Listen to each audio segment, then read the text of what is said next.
nuevo, buscar innovar dentro de mi labor profesional. Curiosamente, yo estudié ciencias políticas, soy politólogo y toda mi vida me he dedicado al tema de la comunicación. Soy especialista en comunicación social y en manejo de imagen y siempre he tenido esas responsabilidades. Me dediqué mucho tiempo al sector público, cerca de 20 años tuve bajo mi cargo distintas áreas en el tema de comunicación, pero siempre tuve una preferencia por lo que es el área de producción, tanto audiovisual como de desarrollo de campañas publicitarias. La verdad eso me gusta porque es un área muy creativa, mucho más relajada, menos formal, y eso pues siempre me ha inspirado. Y bueno, a partir de eso, yo regularmente desde niño tuve una fascinación sobre el tema de la animación. No sé si todos conozcan lo que es este asunto de la animación, porque les voy a decir algo que me pasa muy comúnmente. Después de trabajar en el sector público, cuando me encuentro a gente que me conoce, le digo, oye, es que ahora estoy haciendo una empresa de animación. Y hay dos respuestas que de repente digo, bueno, sí tienen razón, pero no exactamente lo que yo hago. Ah, oye, entonces tienes un grupo de porristas. Y eso, bueno, los hombres ya saben, ¿no? Como que se me quieren pegar un poco más, pero no es el tema, no son porristas. Y el segundo tema, me dice que si tengo grupos de animación para fiestas infantiles, lo cual no es un mal negocio y puede ser un subproducto de lo que hago, pero no es a lo que nos dedicamos. Finalmente nosotros estamos en lo que se llama las industrias creativas y es una empresa y un estudio de producción que hace animación de caricaturas, de personajes, tanto de manera tradicional como por computadora y el stop motion. Ahorita traigo un video de presentación para que les quede un poquito más claro de lo que se trata este trabajo. Y bueno, mi experiencia se remonta cuando uno dice, ¿por qué te dedicas a esto? Creo que entre todos, si buscamos en nuestras raíces, entonces fui casa por casa, pidiéndole permiso a las mamás de que les dieran chance de ir con nosotros, y cuando vimos y juntamos una buena lanita, y para sorpresa mía y de mis hermanos, algunos vecinos, llegó un día una mamá cuidando a sus hijos, y de repente dice, oigan, la verdad me encantó lo que hicieron, y era algo muy casero, muy rústico. No se animarían a ir a la fiesta de mi hija, que es dentro de 15 días, y hacer el show. Dije, ok, ¿cómo cuánto cobran? No, pues ni idea, ¿no? ¿De cuánto podíamos cobrar? Y pues había todas las monedas de 20 centavos, que eran enormes, y para nosotros era un chorro de dinero. Entonces cobramos, no sé si 20, 50 pesos, 100 pesos, no me acordaría la cantidad, pero al final de esa fiesta salió otra, y de esa fiesta salió otra. Entonces tal vez no lo hacíamos tan mal, pero todo eso lo coordinaba, lo organizaba, hacía la producción completa, desde el vestuario, yo la hacía de mago. Bueno, y la idea surgió también porque de ir al circo, pues me dio por que me compraran un juego de magia, lo aprendí y empecé a hacer unos trucos y dije, pues ya estoy listo, y aunque no soy Copperfield, pero me echo un tiro en una fiesta. Y eso son cosas que de repente yo tenía guardadas, ¿no? y que no había reflexionado, que son el antecedente de lo que hoy soy como empresario, ¿no? Porque además no era la misión solamente de hacerlo, sino que pensé, con esto les puedo cobrar a mis vecinos para que yo saque una lana, no sé para qué la querían, seguramente para dulces o para una pelota de fútbol, y fueron los primeros negocios que en esta actividad fui desarrollando. Luego se me dio ya la parte, cuando decidí estudiar mi carrera, de meterme al tema político, y bueno, aunque me metí a la política, pero en realidad mi tendencia fue al área de comunicación y al área de producción. Entonces siempre como los toros, ¿no? Tengo mis creencias y nunca dejé de abandonar esta idea. Yo no asumí antes este reto de desarrollar una empresa dedicada al tema de la animación y más bien del entretenimiento, porque pensé que ese tema era muy lejano para México, que era prácticamente imposible. Y con esa idea me quedé durante mucho tiempo, hasta que en algún momento fui director de radio y televisión en el SICOM, que está por aquí cerquita, y pues estaba yo en mi mundo, ¿no? La producción de televisión, la producción radiofónica, yo encantado. Empecé a desarrollar proyectos, inmediatamente pensé en cosas para niños, porque se me hace un mercado con un alto potencial, muy rentable. Convencí al grupo, porque nadie quería hacer programas para niños, todo el mundo traía otra idea, de que necesitábamos hacer una propuesta alternativa para dar contenidos. Ustedes saben que el SICOM tiene una televisora, en el caso de Puebla hay 6 estaciones de radio, y se buscan contenidos de tipo educativo, cultural. Entonces yo buscaba que hubiese mensajes pues más positivos para los niños y con ese tipo de producciones. A pesar de la resistencia, al final convencí al grupo, hicimos 2 programas, El Callejón, que hasta la fecha sigue, y Atmósfera Cero, y con el paso del tiempo estos 2 programas son los únicos del canal de SICOM que ganaron 2 premios nacionales por precisamente los contenidos. Entonces el tiempo finalmente me dio la razón de que era una posibilidad y una oportunidad de producción para el SICOM, a pesar de que estábamos en ese momento trabajando con el Canal 11. Y bueno, les platico esto porque precisamente estando ahí, llegó un día a las oficinas del SICOM una persona que traía un proyecto de hacer una película de dibujos animados. El director no lo pudo recibir, pero pues yo era el canal ideal o el natural para atender esta cita. Y pues resulta que esa persona es Ricardo Arnaiz, no sé si algunos de ustedes lo ubiquen, es el director y fundador de Animex, y él traía un foldercito así con 5 hojitas con un proyecto que se llamaba La Leyenda de 1807.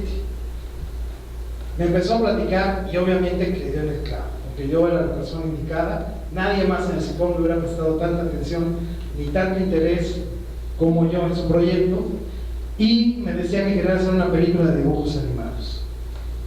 Me encantó, me enganché con la idea y dije, pues esto es precisamente lo que tanto esperaba, y empecé a trabajar en colaboración con él como un aliado estratégico, dándole condiciones y un esquema que facilitara no solo la producción sino la difusión del proyecto.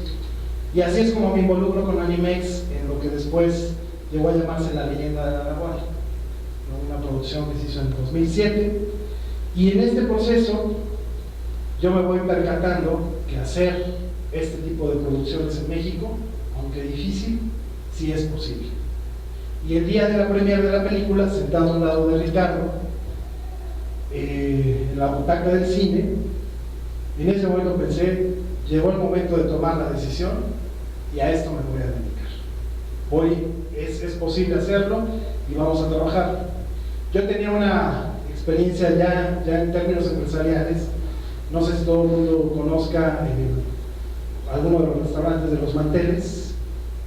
Hay uno aquí en el circuito, por la Noria. Bueno, es un negocio en el que participa mi familia. Mi hermano Hugo es quien fundó esta cadena de restaurantes, y todos los hermanos, incluso mi mamá, pues estamos involucrados en el negocio. Entonces fue ya una primera experiencia. Hoy tenemos ya 16 años en el mercado con esta marca de Los Manteles, y otro de mis hermanos desarrolló una nueva marca muy reciente que se llama María Gala, y una de las unidades de venta está en la 11 en Boulevard Valsequillo. Y bueno, no hay antecedentes empresariales en la familia, salvo mi abuelo, que era panadero, pero creo que más bien de oficio, y al final tuvo el apoyo de la gente para hacer una panadería, pero nunca, desafortunadamente, pudo desarrollar un esquema empresarial. Entonces los nietos, que sí lo vimos, algunos pues tomamos esta estafeta y decidimos pues salir del área de confort. Yo les puedo decir que el sector público estaba en una posición muy cómoda, muy tranquila, las quincenas eran geniales, ¿no? Ni decir del fin de año, pero pues había que cambiarse a una posición donde lo más importante y lo más satisfactorio es la realización personal. Y creo que eso es lo que hoy en primer lugar podrá compartirles, ¿no? Que el hecho de estar aquí, de desarrollar este proyecto, me ha dejado en primer momento como primer resultado una gran satisfacción personal de ir en búsqueda de un sueño, ¿no? Y eso es precisamente lo que estoy haciendo. Entonces, con estos antecedentes es como finalmente les digo, sentado en el cine viendo esta película, que además fue maravillosa, no sé si a todos les gustó, pero La Leyenda de la Araguaia sentó un buen precedente en Puebla y en el cine mexicano de animación. Y yo dije, sí se puede, y ahí les voy. Entonces, terminé mi labor en el sector público y eché a andar hace poco más de 2 años esta empresa de animación en una industria que no es fácil en nuestro país, que está desaprovechada, pero que al mismo tiempo, al igual, y bueno, me toca hablar del caso personal, pero tal vez algunos de ustedes tengan un proyecto similar, lo más difícil a veces es la oportunidad más grande. Y yo estoy convencido de que este tipo de empresas que están catalogadas dentro de una industria nueva en México que se llaman industrias creativas tienen un alto potencial. Porque la animación, cuando yo platico con inversionistas o con gente que maneja fondos o recursos, tiene un primer obstáculo. Casi todo el mundo, por desconocer de qué trata y los alcances, siente que es una inversión de alto riesgo, ¿no? Y efectivamente tiene condiciones que no es tan sencillo como en el caso de los bienes inmuebles, ¿no? Que a lo mejor es uno de los medios empresariales más seguros, porque pues si no vendes por lo menos tienes el terreno, tienes el edificio, la casa. Pero en el caso de lo que es la producción creativa es muy distinto, ¿no? Y hay muchos casos que lo hacen difícil. Entonces, lo que intentamos hacer es demostrar que es posible hacer con menos recursos productos de alta calidad muy rentables. Yo les aporto algunos datos. En el mundo la industria de animación genera en promedio al año una cantidad de 140,000 millones de dólares. Ese es el nivel de la derrama económica que produce este tipo de industria y de empresas. Tan solo Disney, que es el estereotipo, la empresa líder en la rama del entretenimiento, genera al año un promedio de 40,000 millones de dólares, ¿no? Una cantidad que fue la que le dieron, no sé si sepan que Lucasfilm, el que hizo La Guerra de las Galaxias, vendió todos los derechos, los personajes, las películas, etcétera, etcétera, de Lucasfilm a Disney, y Disney le pagó lo que gana en un año, 40,000 millones de dólares. De esos 140,000 millones que yo le refiero, México lamentablemente ahorita participa solo con el 0.07%. Es decir, ni el 1% estamos aprovechando de participar en ese mercado, y creo que es ahí donde está el reto. Cuando se hizo la leyenda de la Nahuala, o inclusive hace 2 años que nosotros aparecimos como empresa, había todavía muy pocas empresas o muy pocas universidades o escuelas que daban la carrera de animación. Solo hay 2 polos de desarrollo de esta industria, uno en ETF y otro en Guadalajara. De hecho, en Chapala es donde está un clúster de animación, y creo que son los lugares donde con mayor rapidez y con mejores condiciones están desarrollando esto. Sin embargo, la aparición de Animex también abrió la posibilidad de que en Puebla se convierta en un polo, en un centro de producción para el tema de la animación, y es precisamente lo que nosotros queremos aprovechar. Porque para otro tipo de empresas, por ejemplo la industria automotriz, ya lo vimos en el caso de la Volkswagen o de Audi, se necesitan millones de dólares para poder montar una planta y generar la producción que se requiere para competir en el mercado internacional. En el caso de la industria creativa y de la animación, sí es costoso comprar los equipos, tener una instalación, las licencias son muy caras, pero no es tanto como lo que se requiere para montar otro tipo de industrias. Entonces, porque el principal activo de una industria de este tipo tiene que ver con la creatividad y el talento. Entonces, eso sí les puedo asegurar, y estoy convencido de ello, sí lo tenemos en México. Porque tenemos una larga tradición cultural, una larga tradición artesanal, y entonces lo que hoy necesitamos hacer es precisamente convertir el arte y la creatividad en un negocio. Porque ahí les va también otra de las experiencias. Algo muy difícil para dominar esta industria en México es que de repente gana más el arte que el negocio. Y yo me he encontrado, yo no soy artista, yo no dibujo, yo no modelo, no hago las esculturas. Me dan el beneficio de la duda mis compañeros de trabajo, decirme que soy un artista conceptual por desarrollar los proyectos, y bueno, yo creo que tienen razón, es cierto. No, sí, hay algo que aportar para poder detonar esta creatividad.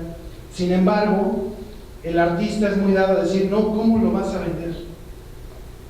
¿Cómo es posible? No podemos prostituir el arte y volverlo algo comercial. Y eso es un terrible error. Porque la única manera de lograr que estos proyectos sean autosustentables y rentables y realmente atraigan a los inversionistas es que el arte no pierda su esencia y su belleza, pero finalmente sí correspondan a un modelo de negocio. Y entonces ahí está el verdadero reto, de encontrar realmente el mercado al que va dirigido, la manera de producirlo y cómo sacar de ahí una forma de subsistir como empresa y de vivir permanentemente. Esas fórmulas ahí están y responden a un método. Yo quisiera aprovechar, bueno, ya di todo este antecedente, y para mostrar lo que hacemos, me gustaría que viéramos el demo de Embryonic para darse una idea de lo que es la empresa.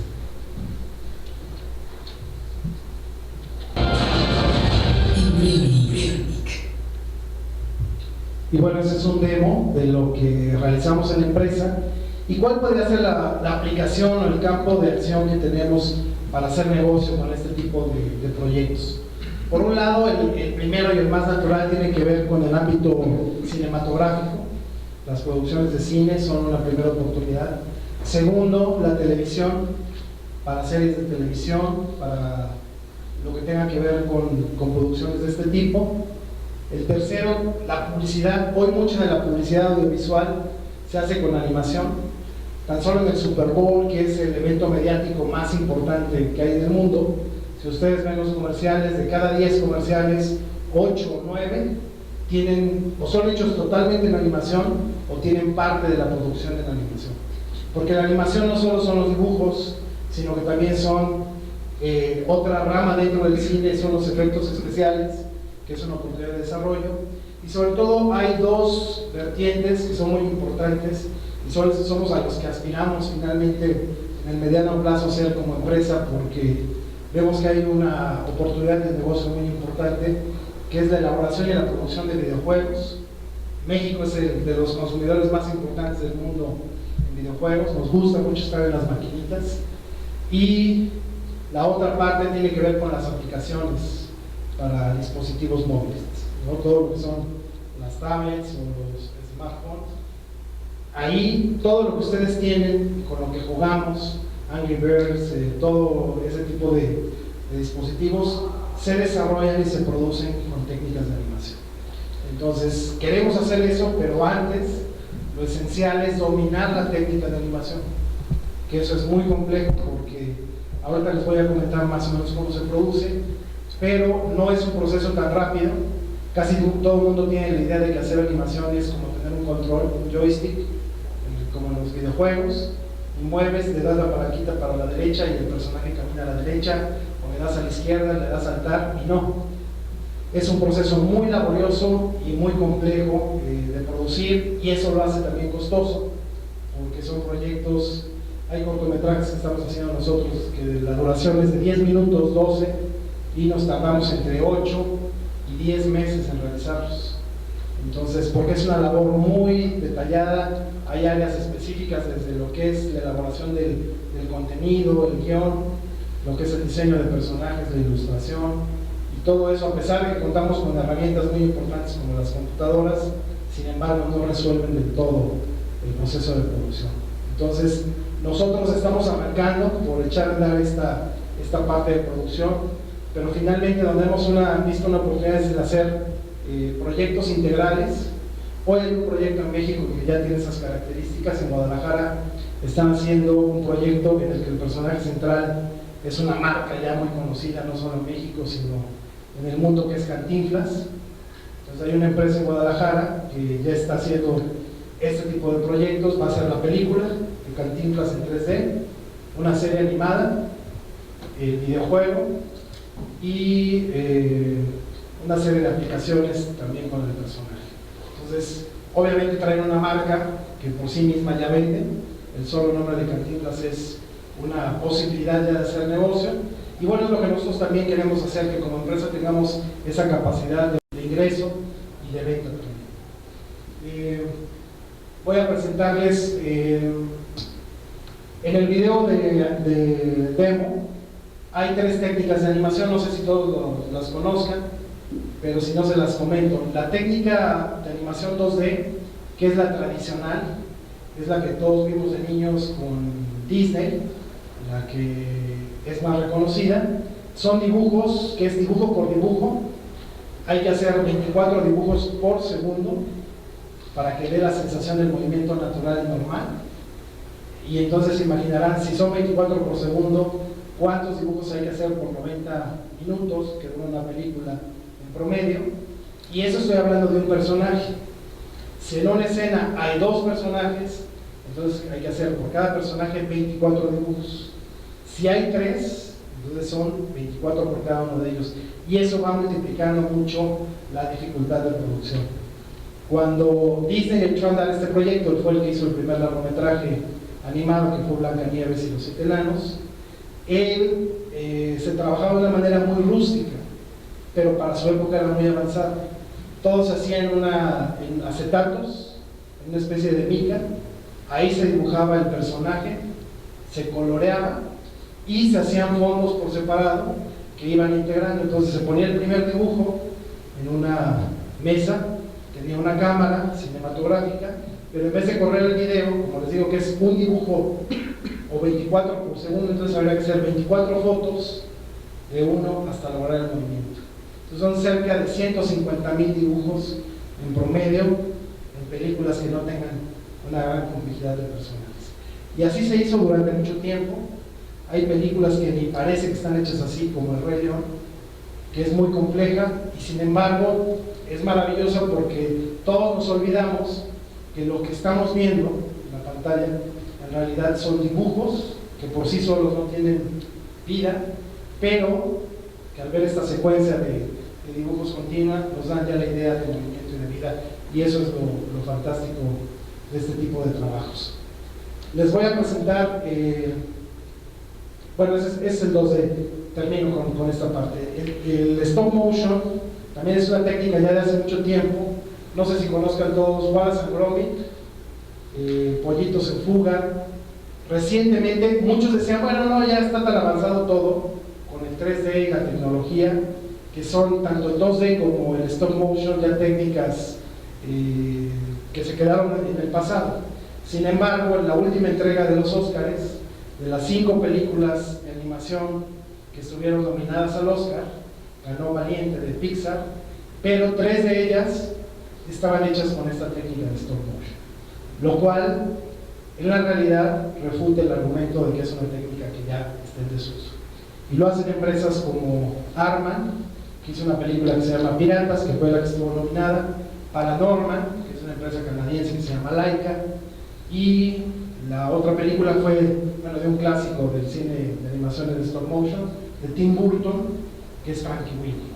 No sé si algunos de ustedes vieron alguna de esas producciones. Y bueno, con esta técnica, que son maquetas y personajes con una estructura de metal como tipo esqueleto, les voy a presentar un tráiler de una producción que hicimos recientemente, y les voy a decir, para que tengan una idea, el set no es más de estas 2 mesas, y el personaje de Ignacio Zaragoza, que es el protagonista, no mide más de 25 centímetros.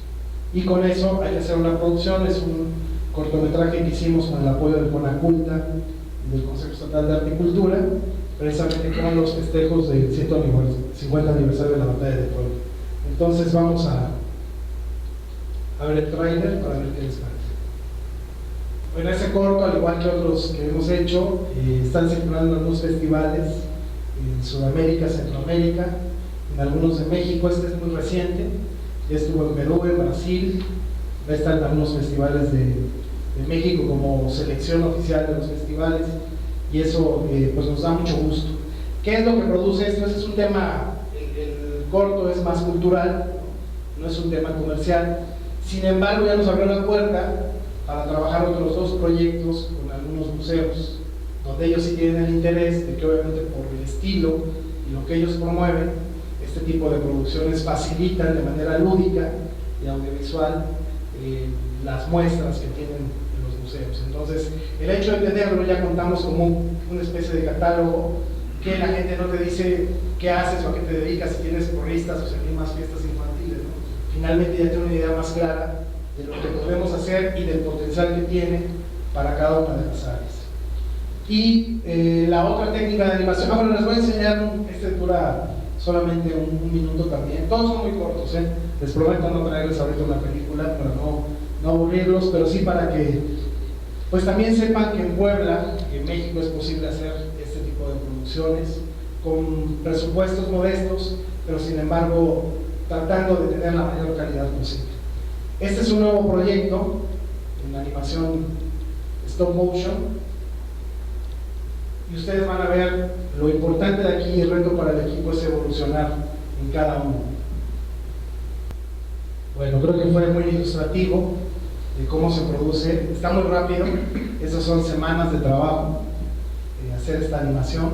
Tan solo, por ejemplo, de Zaragoza, para 12 minutos que dura el corto completo con todos los créditos, hay cerca de 15,000 fotografías para lograr todo este efecto.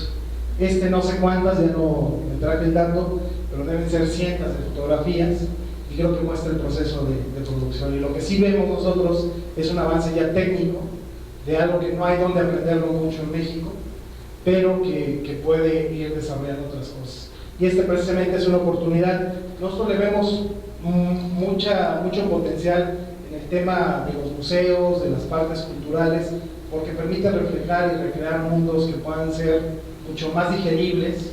Hoy las nuevas generaciones pues, obviamente están buscando cosas que visualmente sean más atractivas, y esta es una oportunidad, y a eso nos estamos dedicando, ya promover este tipo de proyectos para lograr cada vez realizarlos más. Lo que sí es que tenemos que multiplicar el equipo para poder tener la capacidad de producir de manera simultánea varios proyectos. Y bueno, creo que ahí quedó muy claro de cómo es el stop motion, la estructura que les decía, la manera en que casi todo el mundo piensa que es en plastilina, y bueno, hay algunas producciones anteriores que se hacían así, una plastilina casi como plástico, no es tan porosa como la que usamos en la escuela. Sin embargo, hoy se usan silicones, resinas, la tecnología también a eso ha llegado y ha facilitado mucho el desarrollo de estos proyectos. De hecho, parte de los cráneos que tienen los personajes ya tienen algunos dispositivos. Eso lo hemos estado investigando y analizando. En Europa y Estados Unidos, Canadá, tienen mucho o desarrollado esta tecnología, y nosotros de manera muy rudimentaria ya empezamos a generar movimientos en el rostro, y los personajes ya lo tienen con unos pequeños tornillos que se van moviendo y hacen que la boca del personaje se abra y se cierra, lo cual facilita más el proceso de producción. Y finalmente voy a presentarles un corto que con mucha satisfacción estamos haciendo. Esa es con animación 3D totalmente generado por computadora. Todo está hecho en la computadora, animado en la computadora, y es una coproducción que estamos haciendo con el Centro de Innovación y Desarrollo Digital que tiene la UAP. Confiaron en nosotros para poder junto con ellos desarrollar este proyecto. Es una área nueva que también están impulsando la universidad, y hemos hecho un muy buen equipo de coproducción para poder hacer esto. Les traigo un avance porque el corto final está considerado terminarse para mediados de abril, lo que es el proceso de animación, y luego ya pasar a postproducción, pero bueno, van a tener la oportunidad de ver de lo que se trata la animación 3D. Esta es una prueba de animación que estamos valorando para el final. Tendrá muchas modificaciones porque si les enseño desde el principio cómo empezamos el proceso de producción, ustedes hubieran visto el personaje gris, prácticamente con movimientos muy limitados, pero tenemos que ir, antes de hacerlo más complejo que es la animación, valorando cuál es la credibilidad o no de los movimientos del personaje. Este proyecto lo venimos haciendo desde agosto y terminaremos, como les digo, a mediados de abril, para hacer la postproducción unos 20 días más y tener ya el cortometraje final. Digamos que es una primicia para ustedes porque no está todavía terminado, pero bueno, yo quería presentarles esta parte para compartirles que es lo más importante, creo, para ustedes, más allá de los dibujitos, los movimientos. Espero que no haya sido muy aburrida esta parte, pero sí compartir con ustedes que bueno, pues es un tema nuevo y que tiene complicaciones y algunas similitudes con cualquier proyecto empresarial que se desea echar a andar. Y compartirles con ustedes a lo mejor algunas experiencias que he vivido durante este tiempo de echar a andar esta empresa. El tema de los socios creo que es un tema muy importante. Al principio tenía un socio que era la parte creativa, por así decirlo, él era el artista. Sin embargo, fue muy difícil entendernos. Él y yo somos amigos hasta la fecha, eso es lo bueno, no terminamos peleados ni en una situación complicada, pero sí fue muy difícil echar a andar la empresa juntos por la diferencia de visiones.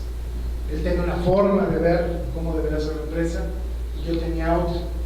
Al final llegamos a un acuerdo y decidimos cada quien hacer la suya con su propia visión, lo cual me parece justo, más legítimo.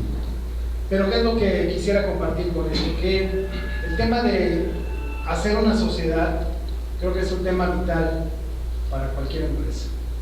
Entonces, muchas veces, y me lo explicaron, a lo mejor no lo entendí bien, pero decían que es como el matrimonio, es un compromiso, no siempre, afortunadamente no es hasta que la muerte nos separe, porque hay la parte legal para poderlo disolver, pero creo que sí es necesario que más allá de la relación personal, de inclusive el talento de la otra persona, porque yo no podré negar que mi ex socio es una gente muy talentosa, sin embargo, yo creo que lo primero que uno tiene que considerar es que al hacer una sociedad hay que tener un proyecto en común en función del modelo de negocio que se quiere hacer, para que eso facilite y complemente el trabajo de los socios. En este caso éramos solamente dos. Hay empresas que son más complejas y que tienen un número mayor de socios. Somos una empresa pequeña, tampoco podríamos decir que es una empresa muy grande, pero creo que es una primera lección que quisiera compartir. Sí es muy importante que más allá de caerse bien, de ver que el otro tiene habilidades, hay que ir más a fondo. ¿Qué piensas tú? ¿Cómo lo podríamos hacer?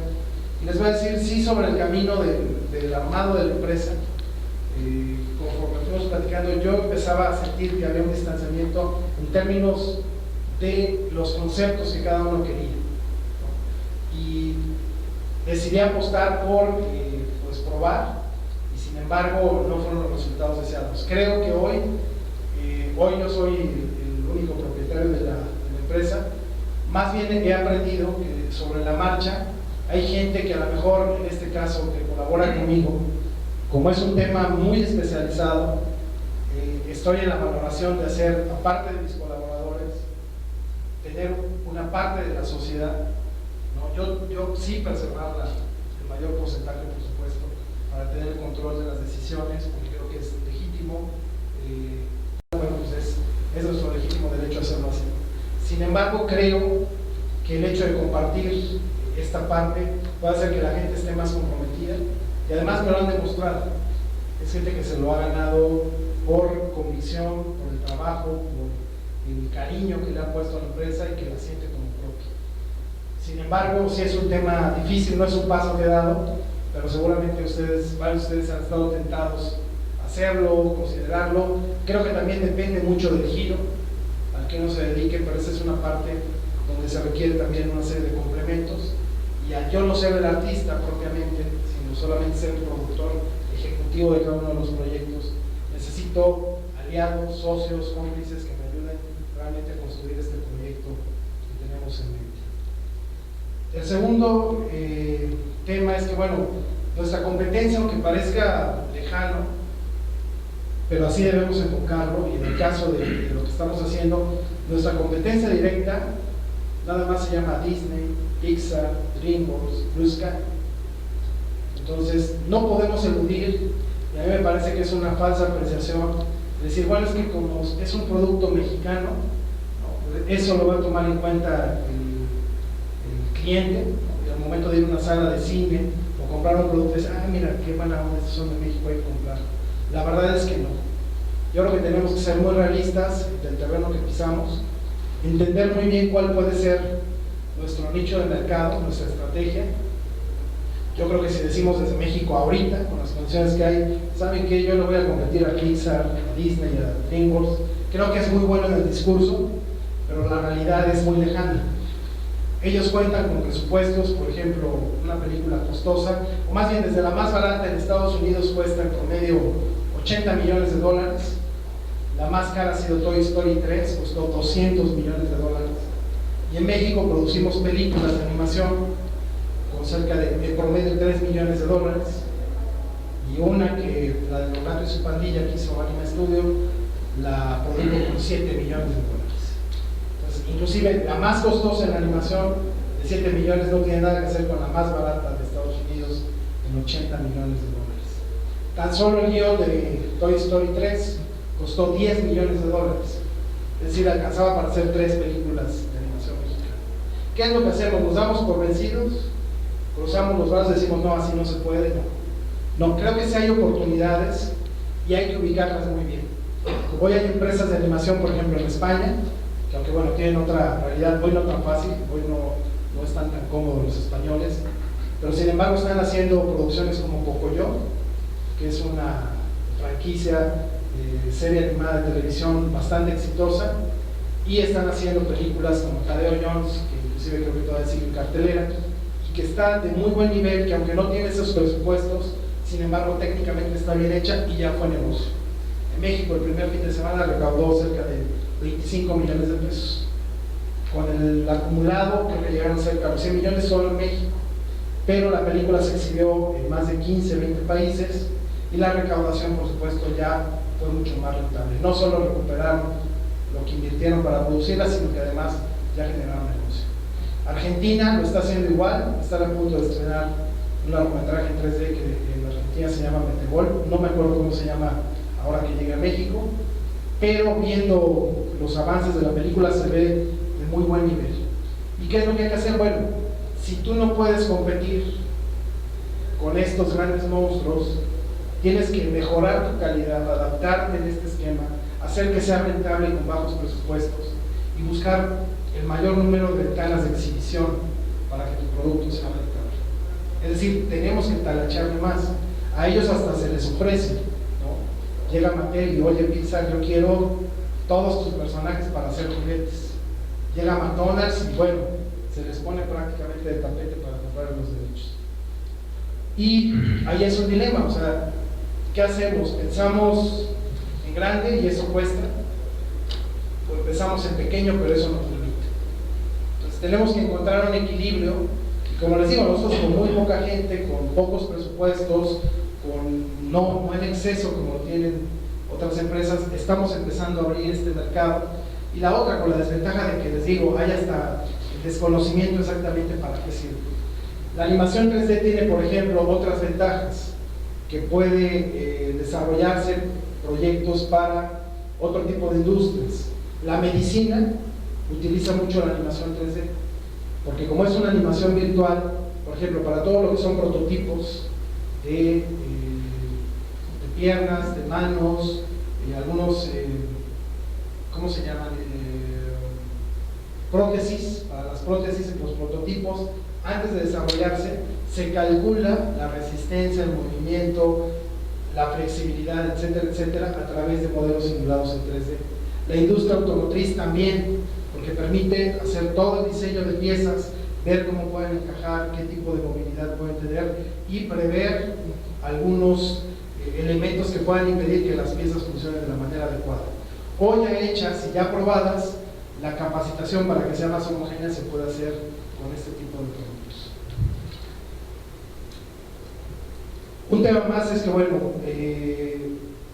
hay empresas que tienen una gran oportunidad, pero obviamente una gran dificultad de desarrollarse como es esto. Y cuesta mucho trabajo de irse haciendo de clientes, les comparto. Nosotros, entusiasmados, muy emocionados, nos promovemos como una empresa dedicada al entretenimiento, dedicada a la animación, y sin embargo el primer año les he de confesar que fue muy complejo vender proyectos que tuvieran que ver con lo publicitario. La producción de cine y de televisión requiere otras fuentes de financiamiento y son más grandes. Estamos hablando de millones de pesos para poder hacer cada uno de estos proyectos. Sin embargo, lo publicitario es más inmediato, más accesible y sobre todo hay una mayor cantidad de clientes. Al principio, con empresas e instituciones que contactábamos, la idea era meterles el tema de la animación o el diseño de personajes. Era muy difícil que entendieran. Algunos tenían muy clara la necesidad y les interesaba lo que hacíamos. Otros no la tenían tanto y entonces era muy difícil.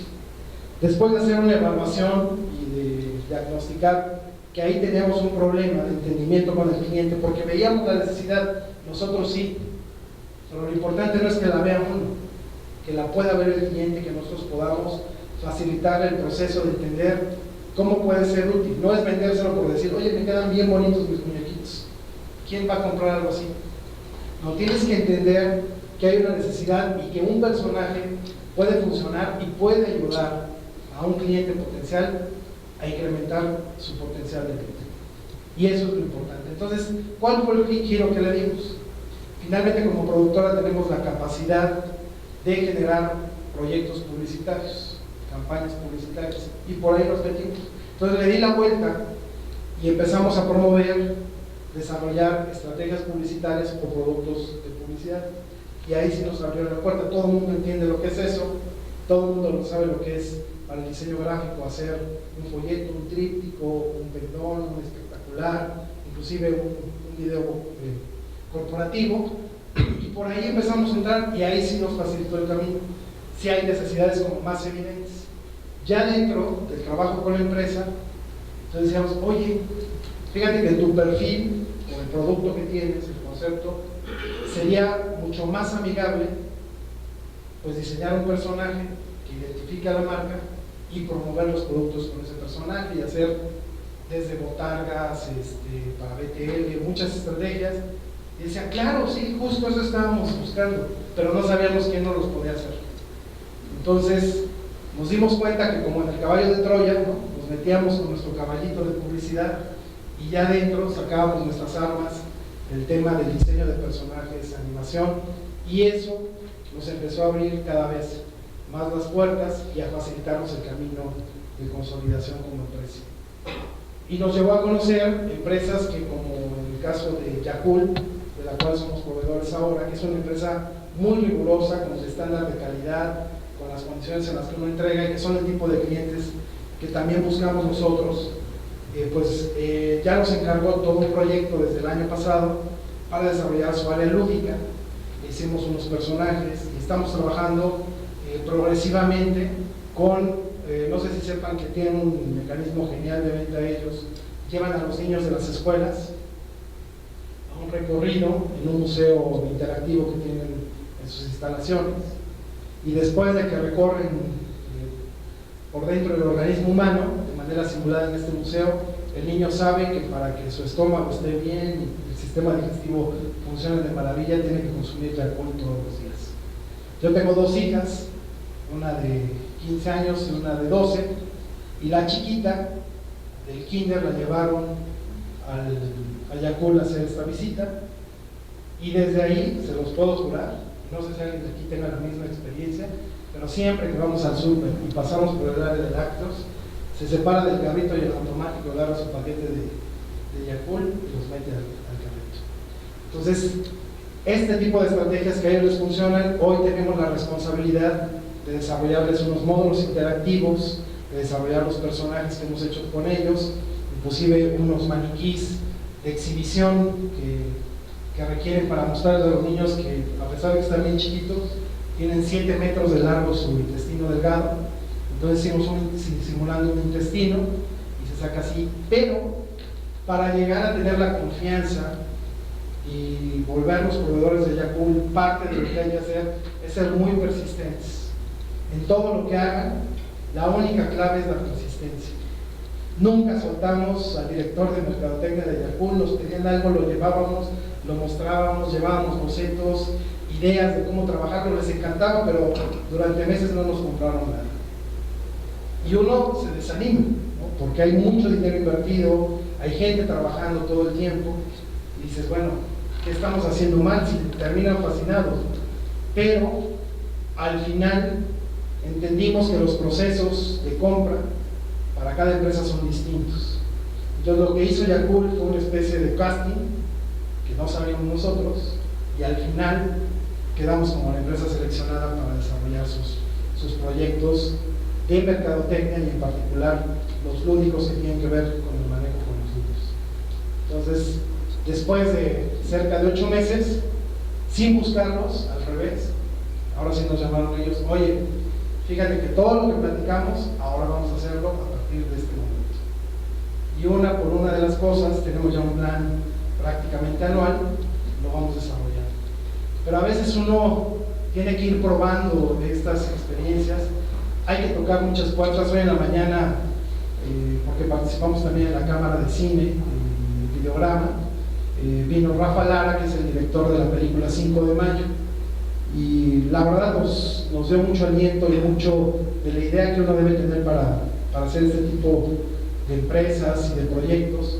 Nos decía, en el 99% de los casos, él acaba de hacer una película de más o menos 120 millones de pesos, en el 99% de los casos que yo voy y presento un proyecto, la respuesta es no. Yo lo que voy a buscar es el 1% que me dice sí, y eso me da la forma de seguir desarrollando un proyecto cinematográfico como el que yo traigo. Entonces, este tema de la resistencia, del buscar, de no darse por vencido, y además nunca fuimos con la actitud de que, sabes que los de Yakul nos llaman, nos piden cosas, pero al final no nos compran. Todas las veces que nos presentamos, íbamos con la misma calidad, con la misma disposición, y al final, yo creo que fue una prueba muy larga, la verdad sí, pero nos da la satisfacción de que hoy con los ojos cerrados ya nos llegan solitos los trabajos de esta empresa, que además, bueno, tiene muchas cosas por hacer y son algunos de los clientes que a nosotros nos interesa conservar y desarrollar.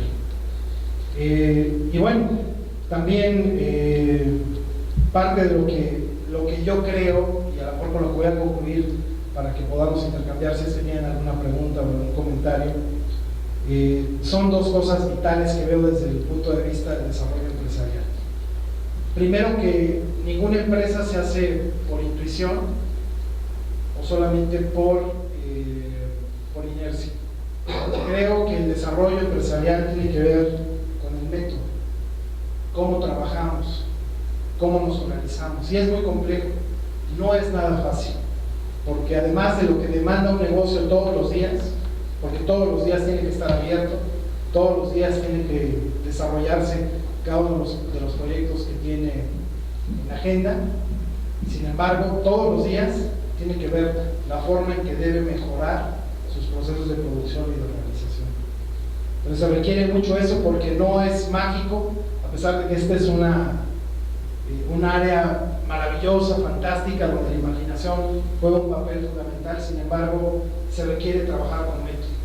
Incluso las grandes empresas, si Disney es tan exitoso, quienes han tenido oportunidad de estar en sus parques temáticos o en algunas de sus instalaciones, se darán cuenta que es como un relojito, ¿no? La organización en las filas, la espera, los traslados, y todo el tiempo es una forma de venderte la marca de una manera amable, y prácticamente compras hasta contento, ¿no? Te costó algo $100 y sales con una sonrisa de que qué padre que me gasté $100 aquí, $50, lo que sea. Entonces, pero ellos solamente trabajan con un método muy riguroso, con normas que regulan el comportamiento y el trabajo de cada uno de los empleados. Ningún detalle se escapa a este tipo de empresas, y creo que debe ser como el modelo a seguir por todos nosotros.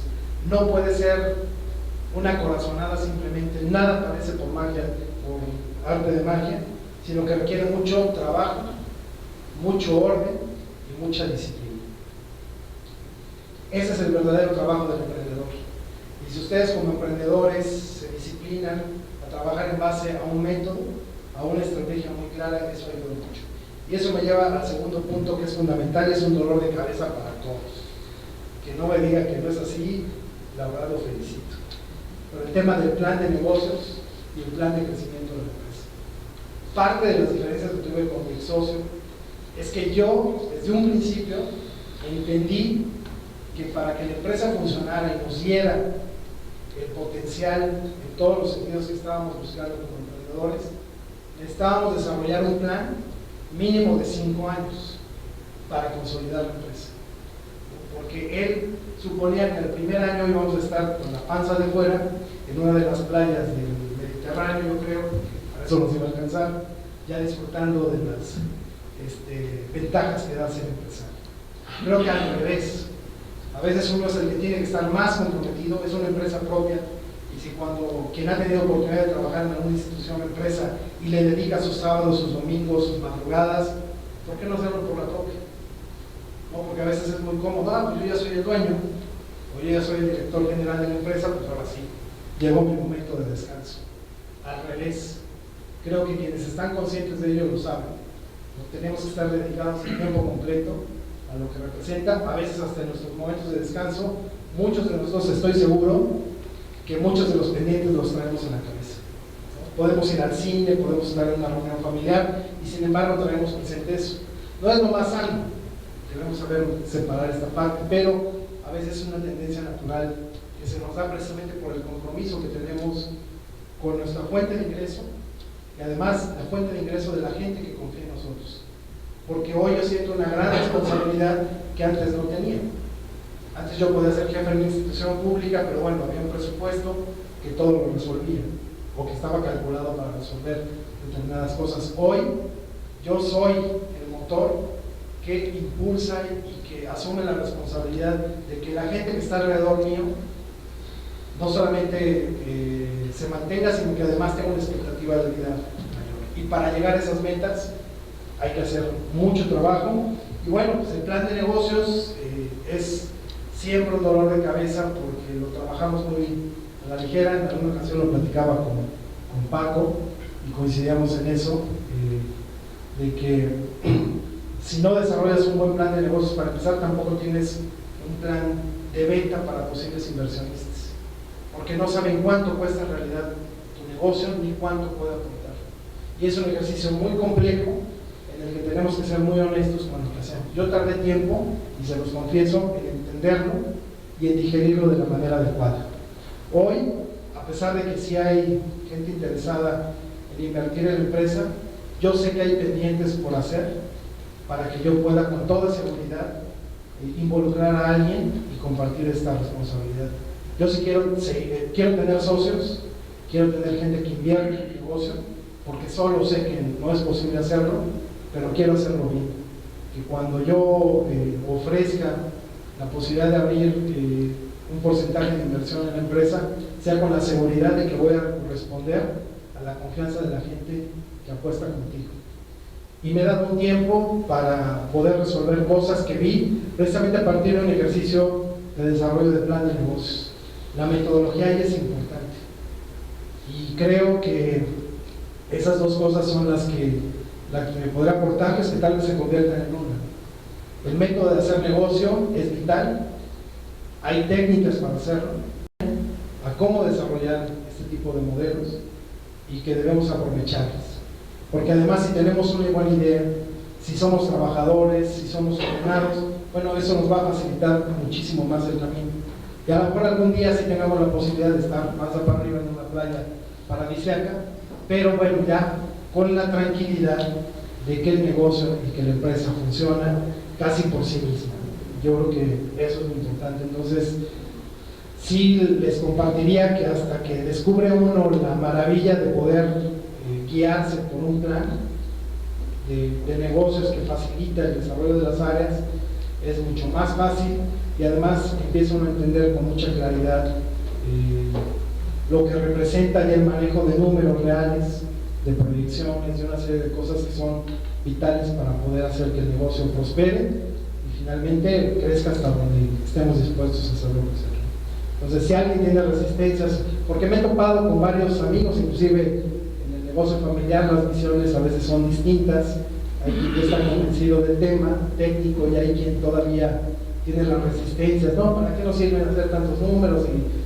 Pero en realidad no hay otra forma. Si no tenemos muy claro el mapa o el diagnóstico completo de cómo está la empresa con lo bueno y con lo malo, a veces es hasta mejor saber lo malo, porque entonces tenemos oportunidad de mejora y a lo mejor encontramos un nicho que no habíamos explotado. Yo les digo esta evaluación de que durante mucho tiempo era muy desalentador ir y tratar de vender proyectos de animación, porque para eso surgimos, eso queríamos hacer. Y decíamos, oye, pues no nos compran. porque no era lo que necesitaba el cliente en ese momento. Y sí lo necesitaban, pero no lo saben y no es la manera de acercarnos. Entonces hicimos reconociendo eso. Otra opción es que hubiéramos seguido, ¿sabes qué? Hasta que alguien nos compre. Y a lo mejor seguiríamos tocando puertas sin tener la posibilidad de vender este tipo de proyectos. Hicimos un cambio de estrategia a partir de diagnosticar realmente qué puede estar fallando. Intuimos que está la parte, evaluamos las respuestas de los clientes, le dimos este giro y hasta recuperamos algunos que ya habíamos perdido. Entonces eso sí nos dio oportunidad de hacer cosas y no encapricharnos en que como nosotros era lo que queríamos hacer, pues simplemente en eso nos íbamos a quedar. Y ya como última parte también vimos un nicho de oportunidad en desarrollar un área de capacitación, y es el último video que les voy a poner. Nos dimos cuenta que bueno, cada vez hay más demanda sobre este tipo de carreras y de un área especializada, pero la otra no hay especialistas. Yo les puedo decir que hace 2 años en fracción que abrimos la empresa, solo 3 universidades daban la carrera. Hoy son 8, y bueno, que no me vengan por acá, pero está a punto la UAP de abrir también la carrera en animación, lo cual me parece una estupenda noticia para Puebla. ¿Y qué indica eso? Bueno, que se detecte en Monterrey, la Ibero, la Náhuac, la del Valle de México, la del Valle de Puebla, la UAP, toman este tema. Bueno, ellos manejan mucho modelos de plan de negocio, estudios de mercado, han identificado ahí una oportunidad y nosotros también la vimos, porque con este trabajo especializado de producción lo que tenemos es la posibilidad de capacitar más gente que al mismo tiempo nos sirva para reclutarla en los proyectos que estamos haciendo. Entonces, para terminar, les dejo el video promocional del área de capacitación, donde también nos permite tener recursos mucho más rápido y de manera inmediata para poder seguir manteniendo los proyectos propios de la empresa.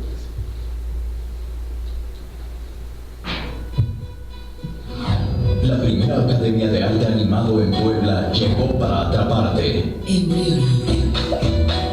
Yo soy César Cepeda, soy artista plástico de la ciudad de Puebla. Me dedico a la animación, a la escultura, al stop motion. Mi nombre es Víctor Moss y me dedico a la animación 3D. Yo soy Julián Dalguerra, imparto la materia de creación de personajes para animación y cómic. Yo soy Miguel Ángel Espinosa, todo el mundo me dice Mike. Yo me dedico sobre todo a la ilustración y también a la animación desde hace ya casi 10 años en animación tradicional y últimamente también en el software de Animator. Para mí la animación es dar vida a la imaginación.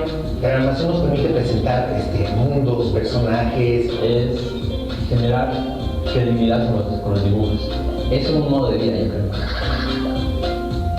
Para que conozcan moldes, silicones, modelado, escultura, tridimensión, que salgan lo más empapados posibles de los términos de la escultura.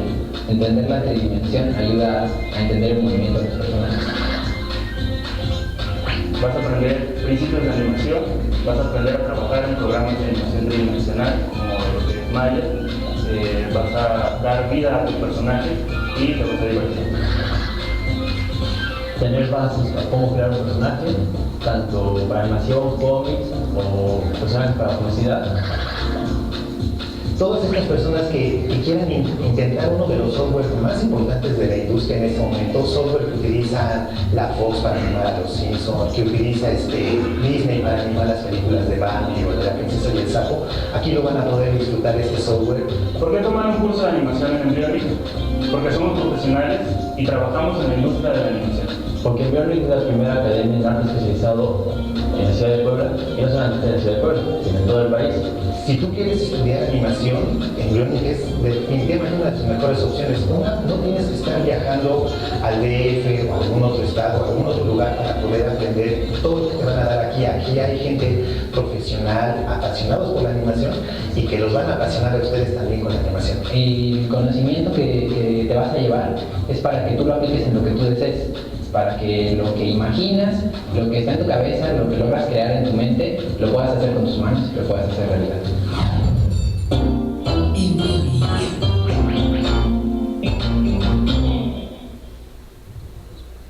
Muy bien, pues eso Perdón, creo que me extendí más de lo necesario, pero bueno, estoy a sus órdenes. Oye, escucharte cuando hablas del plan de negocios y de todas esas partes tan técnicas que las vamos descubriendo, intuyo una cuestión y quisiera saber tu reflexión. ¿Cómo tú como emprendedor pides ayuda y qué tienes que hacer para saber aceptar la ayuda? Mira, yo creo que a lo mejor la realidad misma te obliga a reconocer que no tienes por sí mismo todos los instrumentos o las herramientas que se requieren para lograr que tu idea se plasme en una empresa, ¿no? Y todos creo que empezamos así, con muchas ganas, mucho interés. Creo que para emprender, lo primero creo que es que hay que tener claro la idea de lo que quieres hacer. Si no tienes eso, entonces no tienes nada, no tienes posibilidad de hacer empresa ni un proyecto. Yo sí tenía en claro lo que quería hacer, pero me di cuenta que conforme lo íbamos desarrollando, sobre todo en un tema tan nuevo, donde no hay mucho o muchos lugares donde tengas referencias para construir una empresa de animación. Sin embargo, por eso digo, si hay un método para hacer empresas, lo que tienes que hacer es adaptarlo al tipo o al giro al que tú te estás dedicando. Conforme me di cuenta que era difícil hacer la labor de venta, de organización, muchas cosas que vi que se iban saliendo cada vez más de mi control, entonces empecé a acudir con gente que de manera especializada asesoraba o daba orientación para empresarios. Y me fui acercando cada vez a cursos especializados donde me fueron mostrando la metodología de hacerlo. Les he de confesar que tomé 3 veces un taller por diferentes razones, no porque lo reprobara, ¿no? Porque esos ni siquiera te lo evalúan, más bien queda el compromiso propio de hacerlo. Y la primera vez dije, ya tengo esto, ya tengo el otro, y no es cierto. La verdad es que uno es autocomplaciente y piensas que va caminando bien porque te dedicas a ello todos los días, ¿no? Dices, ¿qué vas a ver el consultor que no se falló de mi propia empresa? Sin embargo, cuando te vas topando con ciertas dificultades, sí entiendes que dices, oh, y ahora quiero poder ayudarme. Entonces no aparece ni el chapulín colorado ni nadie, y lo que tienes que aceptar es con humildad acercarte con gente que sí lo entienda, que sí lo conozca, que lo maneje todos los días. Y sobre todo también es algo muy importante, tener una visión externa de lo que es tu empresa. Porque tú en el día a día te pierdes un poco en el manejo de muchas cosas y también a veces nos concentramos mucho en hacer cosas que no deberíamos estar haciendo. Y eso también es difícil asumir, ¿no? Oye, ¿cómo yo voy a dejar de hacer esto si no pasa nada? Y desprenderse de eso, pues es una cuestión más bien psicológica, ¿no?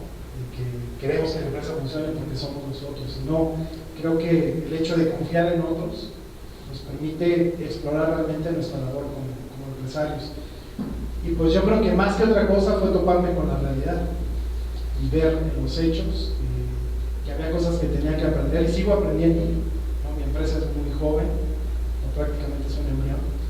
Entonces hay muchas cosas, pero hoy mi actitud frente a otras experiencias, a consejos o a otro tipo de información que me dé herramientas para hacer mejor las cosas es sensacional. Les voy a decir que recientemente para ganar un proyecto me pusieron como condición tomar un taller de incubación y yo dije, ya lo tomé 2 veces, pero bueno, ahí les voy de nuevo, si con eso me van a liberar el proyecto, pues ahí le. Y para sorpresa mía, yo dije, esto ya lo vi, ya lo tengo. Bueno, ahora sí tenía más cosas, pero era una incubadora de negocios especializada en empresas culturales. Y entonces el primer día yo decía, no, sí, ya lo sé, y yo fui, se los confieso también, con la actitud de que no, hay otra vez el curso y ya trabajé sobre varias cosas, ya tengo más armado todo esto y sigo trabajando. Pero como era especializado, entonces los consejos y las orientaciones del instructor fueron geniales. Y entonces llegamos a un punto en el que fue una semana completita. De hecho fue en Jalapa, y pues me tuve que trasladar allá y dije, ok, todos los días. Pero llegamos al jueves, ya casi acabándose, nos había amenazado el instructor, el jueves es el día que nadie se puede perder, es el mejor de todos. Y nos enseñó, nos mostró cómo debe, por ejemplo, el tema de costear un proyecto cultural o un intangible, como este es muy complicado. En el restaurante es más fácil, ¿no? Sabes cuánto cuesta el kilo de huevo, el kilo de los limones, el pescado, lo que sea, vas armando cuánto te cuesta el gas, cuánto consumes al mes, hay una serie de variables, la renta, todo. Y uno puede costear un poco más fácil. Pero el tema de los intangibles, ¿cómo se hace? Y fue una sesión de 2 horas donde el chip de todos se transformó y fue un choque hasta emocional de decir, no lo había visto. Y nos ayudó mucho. Y creo que es esa la parte fundamental de reconocer que siempre hay alguien que pueda aportarnos algo más en el manejo de nuestras empresas, ¿no? Y que escuchar con atención, estar atentos a eso, nos facilita y nos da la oportunidad de no solamente mejorar nuestro negocio, sino hasta de encontrar otras oportunidades que de repente ya no vemos todos los días. Sí. Tú comentabas que bueno, tenías realmente un trabajo estable en el gobierno con un muy buen pago quincenal. ¿Para ti qué significó el salir de esa zona de confort? Fíjate que creo que fue una decisión muy acertada, que hoy obviamente las responsabilidades pesan, porque hoy las quincenas son al revés. El que tiene que ver la quincena para pagar soy yo, ya la sufro, digo, ya viene y hay que contar esto.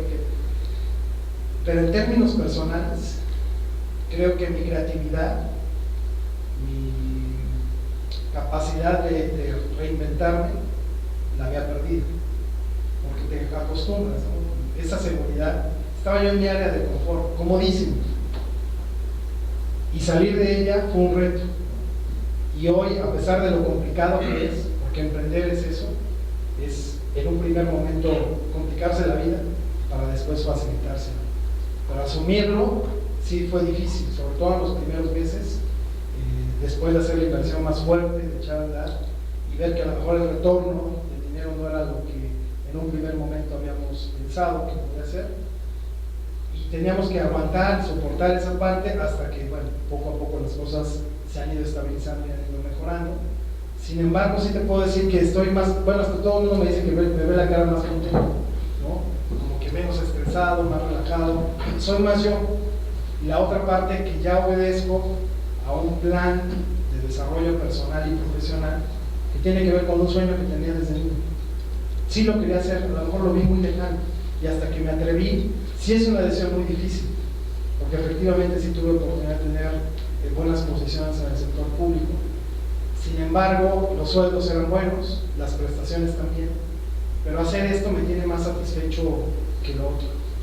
Y creo que me estoy reencontrando conmigo mismo, con ese niño que soñaba en hacer cosas grandes, y empiezo a construir una fantasía que me lleva. Hoy yo veo, por ejemplo, mi personaje favorito es Mickey Mouse, pero no lo veo como el personaje, el dibujo. Para mí hoy Mickey Mouse representa un símbolo de éxito empresarial, y tengo muchos Mickey Mouse en mi oficina, y no es una cuestión infantil. Yo aspiro a imitar un modelo de negocio que es exitoso, y todos los días me inspiran un personaje como Walt Disney, que quienes hemos visto lo que ha construido, bueno, pues tiene que ser una oportunidad de hacer cosas. Y me puse un reto junto con mi equipo de trabajo, y se los comparto cada vez que puedo en las reuniones que tenemos internas.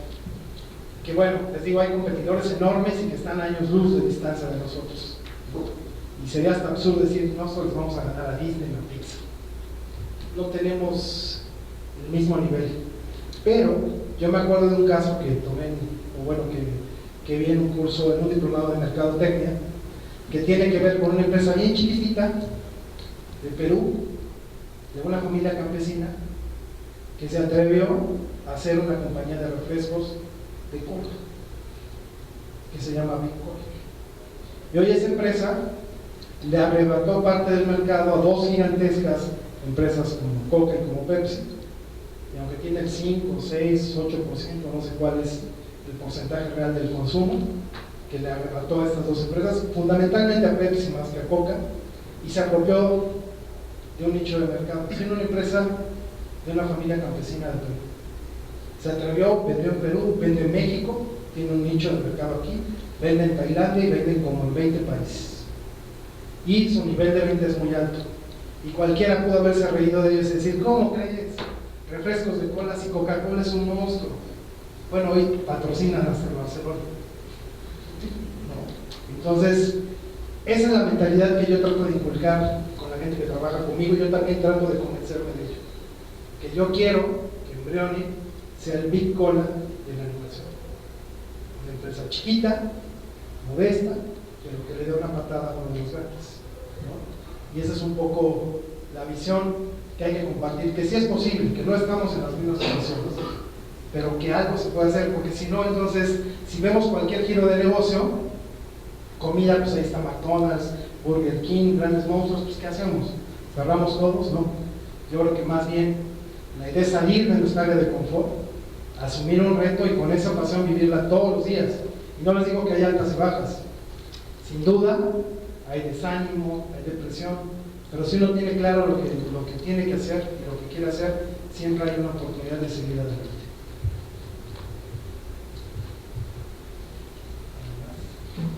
Yo tengo una pregunta. ¿Cuáles son los retos para tu empresa en los siguientes 8 o 10 años? Y dentro de la industria, ¿tú qué estás vislumbrando en donde tu empresa puede adaptarse o puede tomar esas oportunidades? Mira, yo te decía que hice un plan de arranque de 5 años en el que se consolide de manera definitiva la empresa.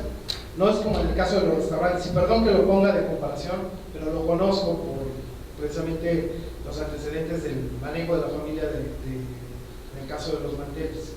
Tú pones un anuncio en el aviso clasificado, solicito mesero, solicito garrotero, solicito bodeguero, y te llegan un chorro de solicitudes y tienes la ventaja de poder escoger a quien tú creas más conveniente, o si tienes un área de recursos humanos, a que ellos hagan la evaluación y puedan seleccionar al personal adecuado.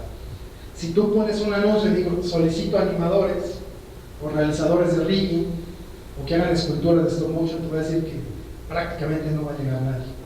El reto primero es consolidar un equipo de trabajo especializado en el tema con un alto estándar de producción, que implica no que seamos los mejores de México, sino que podamos acercarnos lo más posible a los estándares de producción a nivel internacional, como lo que les decía que hizo España, que está haciendo Argentina, que aunque son producciones más modestas, sin embargo, el nivel visual que tú tienes al ver una de sus producciones está muy cerca, no digo que es igual, pero está muy cerca de Pixar, de DreamWorks, no lo extrañas mucho, no te das cuenta más que es muy técnico, dicen, mira, ahí hicieron esto mucho más sencillo que como lo hubiera hecho Pixar. Sin embargo, ese es un poco el reto. Segundo, también hay un área de oportunidad.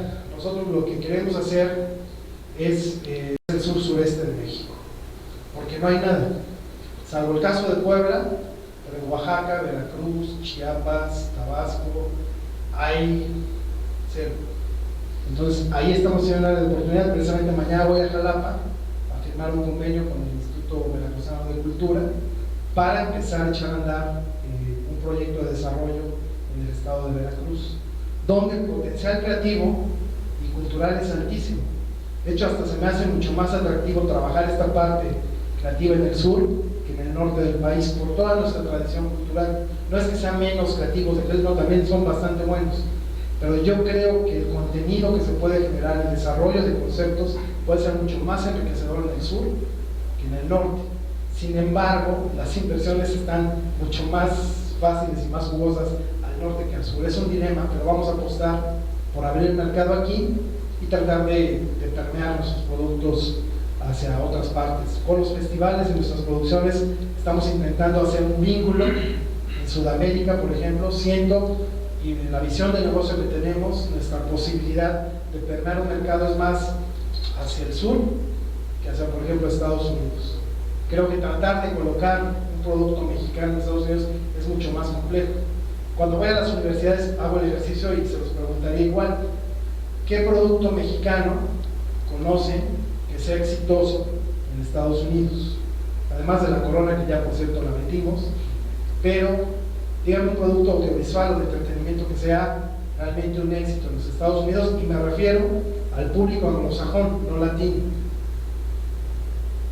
No sé si alguien conoce un ejemplo para que yo también salga de la duda, pero creo que no, ¿verdad? Ahora díganme un producto de entretenimiento que sea exitoso en Latinoamérica. ¿Quién? El Chavo del Ocho. Cantinflas. Bueno, hasta la selección mexicana llena estadios en Sudamérica. Y no tenemos a las estrellas que tiene Argentina o que tiene Brasil. Sin embargo, es un fenómeno la llegada de la selección mexicana. Entonces, cuando haces esta reflexión, los San Pedro Infante, no sé, hay una gran cantidad de que cuando un mexicano viaja a Sudamérica, hoy tú vienes de donde es el Chavo del Ocho, eso es inmediato, ¿no? Eso quiere decir que nuestra posibilidad de hacer un vínculo con este tipo de proyectos sea mucho más fácil en este mercado que en el anglosajón de Estados Unidos. Claro, ¿quién no quiere ganar en dólares? ¿No? Finalmente sí es como muy apetecible. Pero ese negocio, porque dicen, no, si hay productos, bueno, hasta Jenny Rivera era buenísima en Estados Unidos, sí, perdón, pero es solo en el público latino. Yo me refiero, ¿quién tiene esa presencia? Bueno, los gringos ubicaron a Jenny Rivera hasta que se murió, por el número de tweets que había y por el número de menciones que había en las redes sociales. Entonces, yo creo que lo que estamos buscando, al igual que Big Cola, y me refiero, la verdad es que me he estudiado hasta el modelo, la forma en que fue creciendo la empresa, la verdad fueron geniales esta familia peruana en explorar un mercado y no se fueron a conquistar Estados Unidos, no fue su mente. Dijeron, ¿quién consume un buen de refresco de cola? Los mexicanos, que somos el número uno.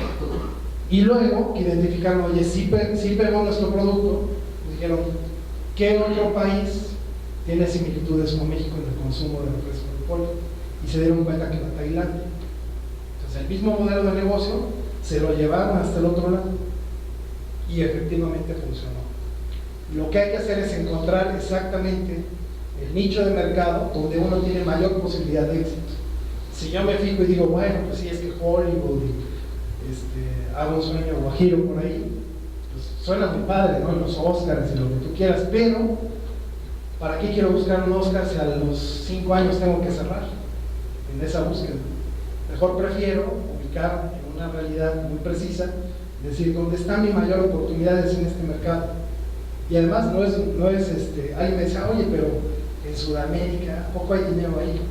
No, pues claro, hay empresas bastante bien consolidadas, exitosas, con buenas ganancias, y bueno, pues uno tiene que ir a buscar y abrir esos mercados. Entonces, yo pienso que es posible hacerlo así, que lo otro suena muy bien, pero es más irreal que esta opción más armada. Espero haber contestado. ¿Cómo fijas los salarios de tus colaboradores, hablando de este alto estándar, ¿no?, de creatividad? Fíjate que una de las dificultades mayores tiene que ver con cómo sostener una estructura. La nómina en sí de la empresa es pequeña, porque de momento no podemos asumir una responsabilidad.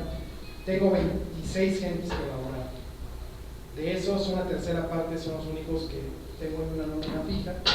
Los demás, voy trabajando en un esquema de pago por proyecto, porque depende más de la consecución de inversión o desarrollar ese tipo de proyectos para poderles pagar. Y lo que hago es ser honesto desde un principio, porque además muchos son o siguen estudiando o acaban de terminar la carrera y con esas habilidades también necesitan un poco más de capacitación. Lo que sí hago es no engañarlos, no decir, oye, tú vente conmigo, y lo que sí vamos es, en función del mérito, ir asegurando cada vez un ingreso fijo y mayor. ¿Cuál es por ejemplo, me acaba de pasar con uno de mis animadores, es muy bueno, pero acaba de aplicar para una beca y la admisión para hacer una maestría en Estados Unidos, especializarse en animación para videojuegos. Para mi mala fortuna, pues sí lo aceptaron. Me dio mucho gusto que el talento que él tiene y que ha desarrollado también en parte en la empresa, hoy le dio la oportunidad de irse, en agosto se va a los Estados Unidos a hacer la maestría. Tiene un gran nivel, un gran potencial, Y pues como en todo este tipo de industrias, la fuga de talentos también es un riesgo constante. Cuando haces el FODA, te das cuenta que una de las amenazas es que cuando tienes gente muy bien capacitada, parte de los riesgos es que se te vayan, ¿no? Y obviamente el nivel de sueldos, si la proporción de presupuestos para hacer una producción en México es abismalmente menor que en otros países, pues obviamente quien encuentra una oportunidad de salir, pues estamos totalmente en desventaja con el nivel de sueldos que ofrecen en otros lados. Sin embargo, lo que sí veo es como ese compromiso y ese sueño de apostarle por hacer las cosas en México, de mucha gente, y creo que es una buena alternativa, porque si no, ¿cuándo vamos a hacer industria? También algo que lamento y que les comparto, muchas empresas que hacen animación en México, y es algo que nosotros queremos hacer, porque a lo mejor en el corto plazo no es tan rentable, pero al final sí lo puede ser, es que de repente consiguen presupuestos para hacer grandes producciones, y lo malo es que parte de ese presupuesto, que además lo pagamos con impuestos, lo subcontratan en Filipinas, en Chile, en Argentina, y entonces lo que eso ha provocado es que se detenga la creación precisamente de profesionales capacitados para hacer animación en un muy buen nivel. Nosotros estamos apostando por el efecto contrario, más que mandar a subcontratar o maquilar en otros lados, desarrollar nosotros mismos la técnica, la metodología, y abonar un poco a que construyamos un equipo muy calificado para entonces cada vez hacer cosas de mayor complejidad y dificultad de producir, ¿no? Por eso ahorita estamos enfocados, dirían, ay, ¿por qué no se hace una película luego? No, porque creo que para que también tengamos una mayor posibilidad de éxito, nadie te lo garantiza cuando haces una producción, porque el público es el que al final califica si algo vale la pena o no, pero si tenemos técnicamente y conceptualmente controlados muchas de las variables, estamos convencidos que tendremos mayor posibilidad de éxito. Entonces estamos trabajando, como lo hizo en algún momento Pixar, haciendo pequeños cortometrajes para mejorar y consolidar nuestra técnica. Ya a partir de ahí, por ejemplo, en stop motion no se ha hecho hasta el momento una película de animación stop motion en México. Ahí estamos viendo una oportunidad para, a lo mejor, dentro de un par de años o 3, esperemos que nadie nos gane la idea, y si no, tampoco se trata de ser los primeros, sino de hacerlo bien, aportar al cine mexicano de animación una pieza primera en una técnica, ¿no? Entonces, y creo que vamos muy bien, la técnica ha mejorado y nos ha permitido buscar esas opciones, cada vez lo hace más creíble y cada vez es de mayor interés para la gente que sí nos puede ayudar a impulsar los proyectos. ¿Hace cuánto empezaste el proyecto de Remix? 2 años, 3 meses. Es una empresa muy termita todavía, pero bueno, toda la gente que lo integramos no somos primerizos en el tema de la producción, por ejemplo, o del desarrollo de proyectos de escultura. La mayoría, como no hay carreras, no hay muchos egresados de animación, la mayoría de los colaboradores son o diseñadores gráficos o artistas plásticos, que son quienes más entienden los procesos de producción. De esos 2 años que llevan, los tiempos que se dedicaron a hacer publicidad para poder entrar, ¿van en esos 2 años o fue? No, fíjate que el primer año fue menos, que es lo que les comentaba. Nosotros nos empecinamos en vender animación y el cliente no aunque sí lo necesitaba, de primera instancia le decían que no, porque no lo entendía o le daba cierta desconfianza, o también hay quien sí sabe que es animación y dice, hijo, pero estos cuates, ¿qué tipo de animación harán o qué tan bien les quedará? Hoy, después de 2 años que ya tenemos estos demos que ustedes vieron, los otros materiales, por supuesto cuando llegamos y nos presentamos, pues ya la actitud y la forma en que ven nuestro trabajo es totalmente distinta. El segundo año sí fue mucho más intenso en el tema de la publicidad. Les voy a decir, hasta abrimos un nicho que es también como de apoyo, pero no voy a echar el comercial. Las mejores botargas que se hacen en Puebla las hacen de muy buena calidad, y eso también es una oportunidad de negocio, y no es lo que queremos hacer de repente, pero de manera inmediata generan un buen ingreso. Y hasta curiosamente, algo que a pesar de que vengo del sector público, se los juro que no lo promoví, pero gracias al Facebook De repente hicimos una muy buena venta el año pasado, bastante interesante, para hacer botargas de candidatos. Entonces, por ahí no sé si vieron la de Cuadri, la de Peña Nieto. Todas esas botargas las hicimos nosotros. Nos contactaron los equipos de campaña y dijeron, oye, ¿ustedes hacen eso? Sí, ¿y nos puedes hacer del candidato? Sí. Y los pedidos eran interesantes. Hicimos el del candidato a senador del PRD de Oaxaca. No hubo distinción de partidos, trabajamos para todos, bien plurales. Y el del candidato a gobernador del PRI de Jalisco. Nos tocaron puros candidatos ganadores porque ganó el del PRD, obviamente ganó Peña Nieto, ganó Aristóteles, y aunque Cuadri no ganó, pero sí se ganó el corazón de varios mexicanos. No, y además les voy a decir que fue la mejor.